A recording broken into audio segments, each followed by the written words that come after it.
What's up, guys? It's Nate. Obviously, if you're a part of the nation, you know we bought the biggest uh, collection to date here at Grand Slam. We've got it all laid out for you guys. This is one that's got some pretty crazy stuff in it. Ruths and Mantles and Clementes and all those things. And one of the other things that we haven't even mentioned is there's a couple hundred cards similar to this that are at PSA that are ours as well. So this is the gift that's going to keep on giving. We're going to be getting orders back from PSA with another couple hundred cards just like this. Let's start over here with the Babe Ruths over here. That's probably my favorite. There's so many of them, but you never see this many Ruths, even at a show typically. But we could pretty much take off each piece and almost make a complete Babe Ruth jersey here.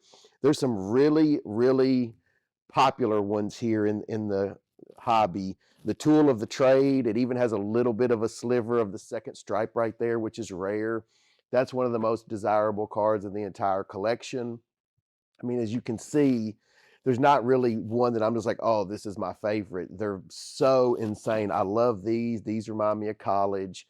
These, I remember there would be a little pack on the top for Mantle and DiMaggio. I can't remember if Ruth was that way as well in SP Authentic. I'd have to think about it. But I know the Mantles and DiMaggios, which are down here, there was a little pack like the Mantle right here, the Mantle DiMaggio. There was a little pack right on top. It was like a 3-card pack.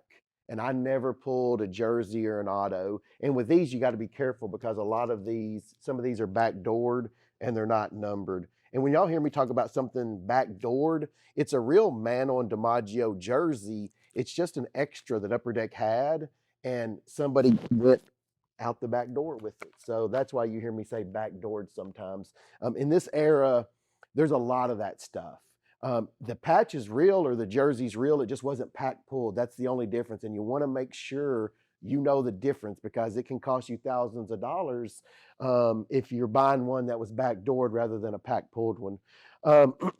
Tons of sterling, tons of like Upper Deck from the what I consider the golden era. Multiple awesome eights. There was even one of these with the awesome 8 card, but you've got Ruth, Cobb, Wagner, Ted Williams on one side. And then on the other side, Bench, Gehrig, Schmidt, and Hornsby, numbered to 10. I mean, I never see this stuff. You got another one to 8. Again, these are just nuts. Wagner, Cobb, Gehrig, Ruth with a pinstripe. DiMaggio, Ted Williams, Jackie, and Stan Musial. I mean, give me a break, dude. That's just insane stuff. You never see one of these really anymore. We've got 2 sitting right here on the showcase. It's pretty wild. Another one, the Premier Trio with DiMaggio, Maris, and Ruth. Whenever you're buying Ruth patches, they bring much more if it has a stripe, a pinstripe. It just does. This collector, he mentioned that a lot of times he wouldn't even look at a Mantle or a Ruth unless it had the pinstripe. So everybody's different, man. But it's important to collect what you like. That's what he liked. So that's all Ruth here. I'd say there's about 40 here, and there should be another 10 or so in that 200 at PSA. So there's going to be between 50 and 60 Ruth bat or jersey cards alone. The Mantles, there's a bunch more Mantles in the 200 because I can tell he sent Ruth and Clemente, a few others, but the Mantles are in the batch, excuse me, that are coming back. One of my favorites, the triple threads, the Mantle, Gehrig, DiMaggio, triple pinstripes. Just a very unique card. There's another one, back to this one, Ruth. That's one of my favorites too. Yeah.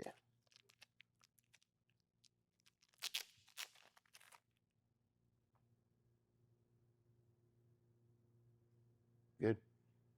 All right. And then back to the Mantles. Okay. Like Mantle Clemente duel, Mantle Ted Williams duel, Williams Mantle. It's like a museum, man. This guy essentially built himself a museum, and we were lucky enough to slide up in those DMs. Knock Golden off his perch, baby. Let's go.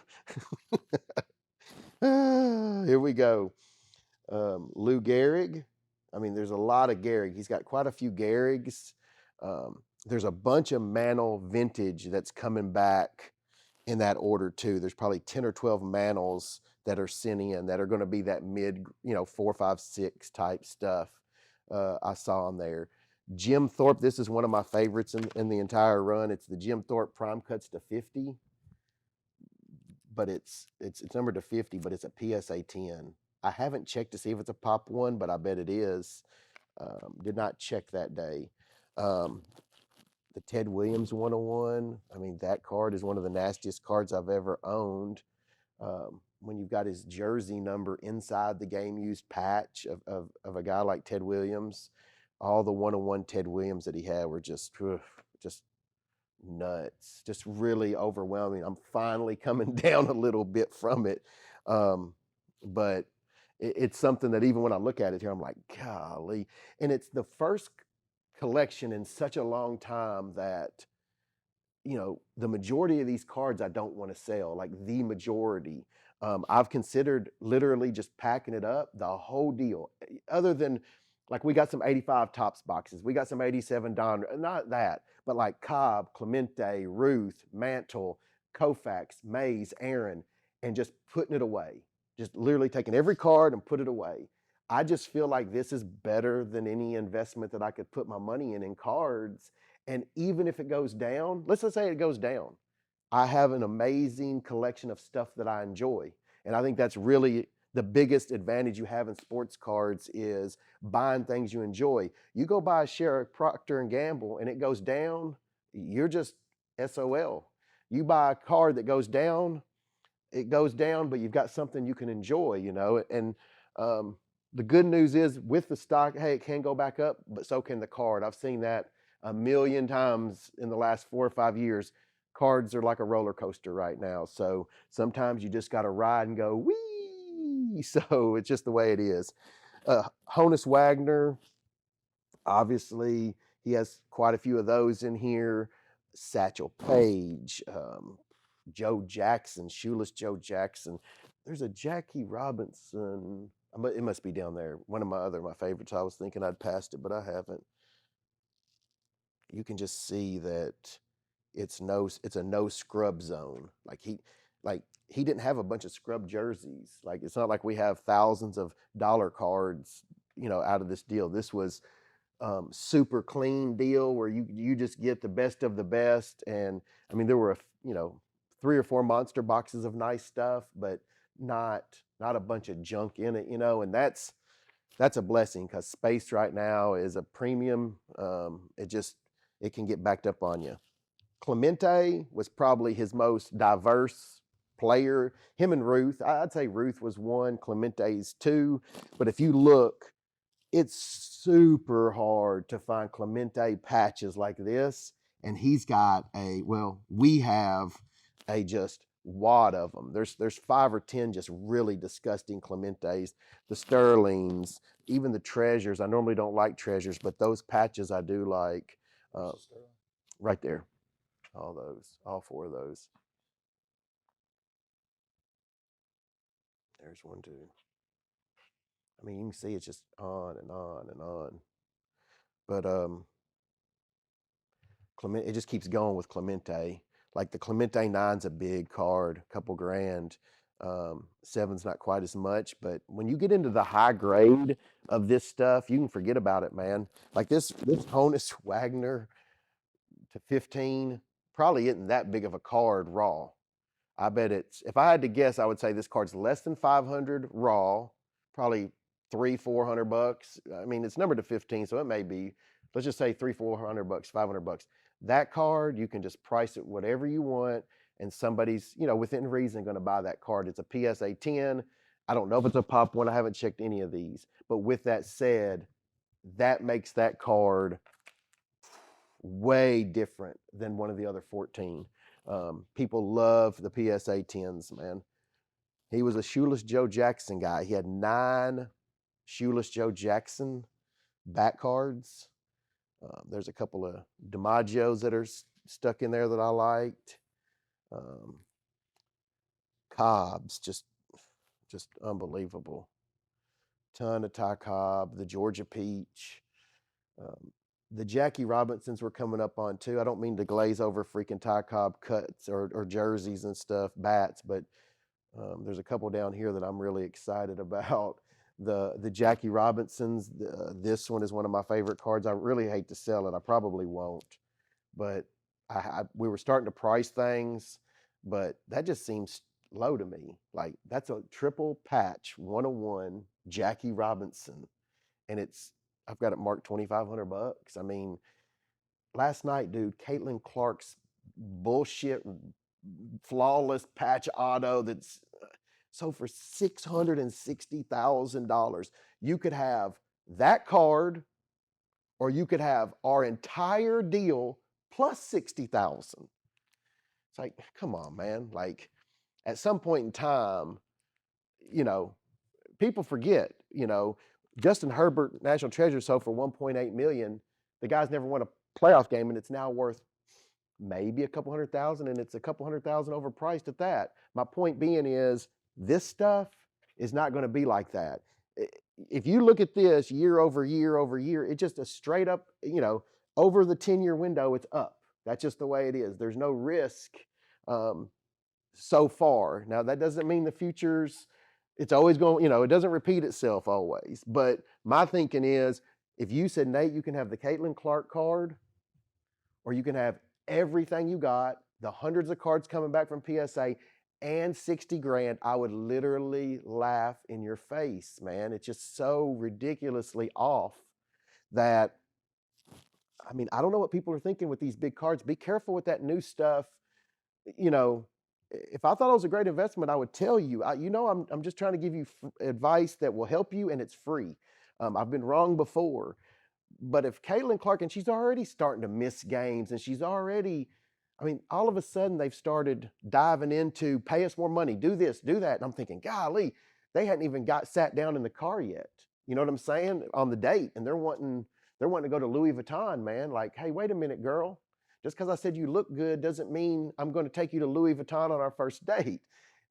So what I'm saying is, man, be careful with that stuff. If you literally putting your life savings into something, I would not advise it on anything fairly new that's $500,000. I mean, get the fuck out of here. Like, this is crazy. I watched that this morning. I thought, who is doing this? But hey, congrats to the person who pulled it. Got nothing but love for you there, but you were smart to sell it in my book. Anyway, to get back on track, man. Jackie Robinson, the 101. Here's one that's really dope. It's got Robinson, Joe Jackson, Williams, and Gehrig, 101. All game use patches with the bat, 3 game use patches and a bat. 101. That's just nuts. I like this one a lot, even though it's flawed. I'm not a big Panini guy, but that pinstripe is absolutely nuts. You don't see that often. You got tons of Jackie Robinson. He had quite a few Jackies. And then here's some just Ernie Banks, Stan Musial 101, DiMaggio cuts, DiMaggio Titanic threads, Satchel Paige 101. That's a sick patch. Griffey 101. The Pujols. I mean, you can just see just this one row is, is this, what, 3 showcases. I don't know how many cards are here. It's several hundred. But it's so, I haven't seen this many really together. Maybe, maybe in my life, maybe there's somebody at the show that has something like this, but I don't think so. I really don't. So that's really cool. And the other thing that was cool was he kind of is just like me. This guy is super cool, but he'll bounce from vintage to like the stuff that I love that's modern. And he didn't have really a single Bowman Chrome shiny card, a select blade Pulsar orange laser. It was either Robinson, Ruth, Mantle, or this type of stuff, which is absolutely ridiculous to me, and it's just went through the roof the last couple years. But as you can see, Cal Ripken patches, Nolan Ryan dynasties, multiples, Griffey exquisites, just the best of the best. Um, just solid stuff that you don't see. This Ichiro, I've never even seen one sell. I went back 10 years and this card just doesn't sell. It does not sell. I may be lowballing myself on that card. May keep it. I'm having a hard time. I'm having a hard time for whatever reason. Normally, I'm a burn and turn kind of guy. My family doesn't eat with baseball cards, right? That's something that I think we all need to remember. I can't take this Roger Clemens and go to Kroger and buy a gallon of milk. I've got to flip cards if my kids want braces or, our kids want school supplies, right? So you got to be careful with that. A lot of my friends, they get hung up. They're doing really well in this industry, but they're cash poor. And one of the things I'll tell you guys is do not get into position where you're cash poor, because one, a deal could come along, but the main thing is if things change, if things go down, you're forced to sell it. You're kind of forcing yourself to take a loss, where if this were to all start going down, I can just put it in the safe and move on for now, enjoy it whenever I want. Keep that in mind. That would be some advice I would give to my guys that I respect in this hobby. On one hand, they're doing better than I am in good times, no doubt. But in bad times, I'm going to do better than they are. So it just depends what type of risk you're willing to take. Um, when you're broke, it's super easy to take risks. What you're going to lose, right? But if you finally built something, you're not just wanting to give it up because of one dumb mistake. So something to keep in mind anyway. Just crazy stuff. Bryce Harper, Chipper Jones, Trout, the Sandberg. I mean, you guys can see all this stuff. I don't have to tell you each card. Um, the Cal Ripken 101 Sterlings, where it's the E down here, is just, again, where are you going to find it? It's just hard. Just amazing stuff. He has some more of the modern over here. This is more like the Schmidt, Pujols, tons of Pujols, Jeter, Maddox, just again, that good Cal Ripken, Johnny Bench, um, Randy Johnson. It's the stuff that sells right now. I like these, like the letters, they're low numbered. If you just see this stuff, people say, oh, it's a Cal Ripken auto. Cal Ripken autos bring like $60. No, not these kind, not this kind. Like that's a big card. The Transcendence, a big card too. Um, these are beautiful cards. If I was on a budget and wanting to collect stuff, these tier one autographs of superstars seem to be affordable and they're beautiful. So there's a tip for somebody that's just wanting to collect and have fun, right? Like not everything is about dollars and cents, man. Don't get caught up in that. I go back and forth because on one hand, I'm trying to teach some of you guys some of my mistakes that I've made so you don't make them. And on the other, I'm a collector too. And I remember what it was like when you feel like, man, it's just so expensive now. It's like, well, man, just try to find something that's affordable that you can collect and enjoy. That's why we got into it to begin with, guys. It wasn't like I was 7 years old. I walked into B Right in Huntington, Tennessee and said, I want to get rich one day. All I wanted was a motherfucking Darryl Strawberry rookie card. That was it. That's all I wanted. And didn't get it that day. Got a Carl Yastrzemski, but I did get some of old Darryl. We'd like to have Darryl here at the store. I think that'd be pretty crazy. Lots of dynasty, things like that. Over here, we have some of the coolest cards.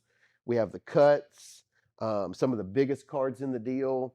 The Ruth, I keep getting calls on it. I'm either going to submit it or sell it to a rich person who wants it more than me. There's the Ruth.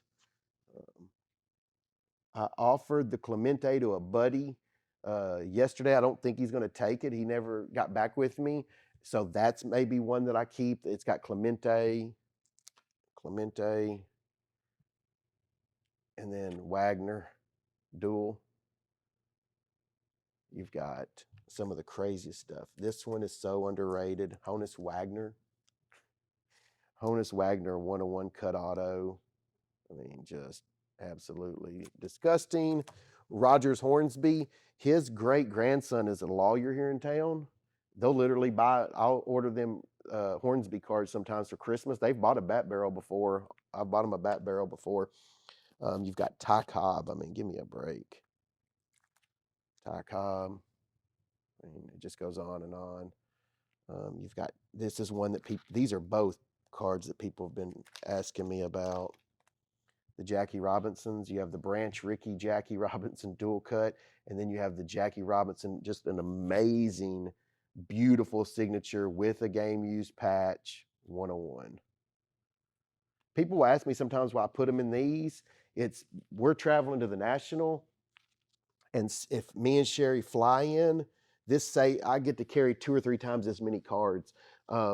We really need a bigger booth at this point, but we'll worry about that next year. But with that said, that's why some of these are in Ultra Pros. I'm not necessarily sending these in. I'm going to try to get them on the plane where they're safe with us. I mean, you've got Garinger, Johnny Mize, just goes on and on. Next up, you have Aaron, Koufax, and Mays. This card is massive, massive. True 101 Mays jumbo pack, or I guess you call it just a patch auto, 3-color monster 101 pack pulled. I mean, I'm just stunned to even see that card. That's typically, this card is typically in a rich person's safe, is where this card is, of Hank Aaron. I guarantee you there's a Hank Aaron like it, and it's in a rich guy's house, probably in Atlanta or Dubai, some shit like that. Here's another one, the Red Inks. You want to talk about rare, popular, and being a PSA 910, that's a big card. I mean, you'd be surprised at the price of some of these. It's a good thing and a bad thing. You know, sometimes I wish they were a little bit lower, the collector inside, inside of me. I remember when some of this stuff was, this card would be $200-300 all day. When me and Robbie would be out hustling over the years, that was $200-300 card. That one, there's so many faked, I think, that if you don't have it PSA graded, I think at one time it was only like a $150 card because there were so many, I think they're fakes. So having it in a PSA holder makes all the difference. That's where, if you've got a card, there's certain cards out there I can share with you guys on another video that there's so many fakes of them. Even if your Kobe's real, you get the fake price, right? So you have to send the card in. It's kind of like the Jordan rookie. You have to send a Jordan rookie in to even come close to getting what the card's worth. That pretty much sums up the highlights that we have, here at the store. There's a couple hundred more coming. The other stuff, the weaker stuff, that'll just be put into the store over time. I'll probably share with you guys some of the Ruths and Mantles and Robinsons and Garrigs that are coming back. It's a long list of cool stuff. When you start thinking about it, 200 PSA graded cards, it's a ton of them. But this deal was one of my favorites. Just the fact of hopping on the plane with no appointment and just saying, sometimes in life, man, if you want something, you got to go get it. You can't. I get a kick out of it. The gentleman's had 3 or 4 dealers after the fact that came before me to him and are upset that he sold it to me. Why didn't I get a chance? Why didn't I get a chance? And it's like, you did have a chance, my man. You were there first. You had the ultimate chance. But if you keep slipping, somebody like me is going to slide in and actually get the deal done. So it's something to keep in mind. If in life, in sports cards, whatever, you want something, go get it. No excuses, or what you can't expect somebody to just roll out the red carpet for you and say, hey, come take my, massive collection for pennies on the dollar. That's not going to work, right? You're going to have to pay up. You're going to have to pay up, build a relationship, and stop making excuses and go get it. That's it. That's all there is to it. That's what I've learned. And that's what happened that day. If I hadn't, he would have went to the National and probably consigned it with gold. And that's what would have happened. I mean, I believe that. So, sometimes you make your own, you make your own way. You can force success if you're out there grinding, right? If I was sitting at home and I didn't make that phone call, he would be doing something, the cameraman would be doing something different. Right now, I'd be doing something different. Do you see what I'm saying? That one choice can make all the difference in the world.